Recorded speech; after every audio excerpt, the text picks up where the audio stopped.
Let's start this spell by making our unblocking powder. I'm using 3 Mars herbs that I happen to have on hand: red pepper, black pepper, and fresh ground coffee. Mars herbs in general are excellent for removing blocks. If you have different Mars herbs on hand, substitute those instead. Removing blocks is best done on either the full moon or somewhere in that first week of the waning moon. We start by mixing equal parts of each herb to create our powder. Next, we create the talisman. I'm using a 5-pointed star or pentagram.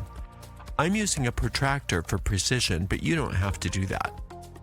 If you do use a protractor, just measure and mark every 72 degrees around the circle and then connect the dots to form the pentagram. But if your pentagram isn't perfect, it's absolutely fine. It will be just as effective. In the center of the star, write your name. Then under your name, write the block you are removing. Since we're banishing, not containing something, I'm not drawing a circle around the pentagram. You can anoint the talisman with some sort of oil or perfume. I'm using honeysuckle perfume because in my tradition it's sacred to Mars, or you could use a Mars oil that you get from an occult supplier. If you don't want to use perfumes, just a small little bit of plain olive oil on the corners of the talisman is sufficient for anointing.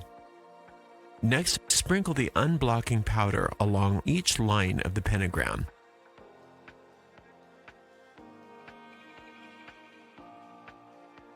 Then place a candle at each point. You could use LED candles if you don't want to use regular candles.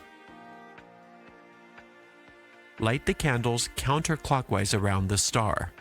It's fine to use either matches or a lighter.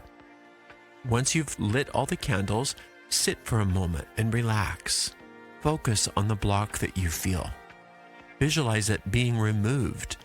Imagine the difference in your life without that block. Feel the freedom and lighter energy that you experience when that block is gone. Let those candles burn down and out all by themselves. Once they've burned out, take that powder outside and scatter it to the 4 directions. Then burn up or rip up the talisman and throw it away. Magic is about communicating to your deep mind. Your ritual gestures should always be meaningful and convince your deep mind that your spell is cast and your desire is coming to pass. Remember, the tools and ingredients for your spells are not what make the spell powerful.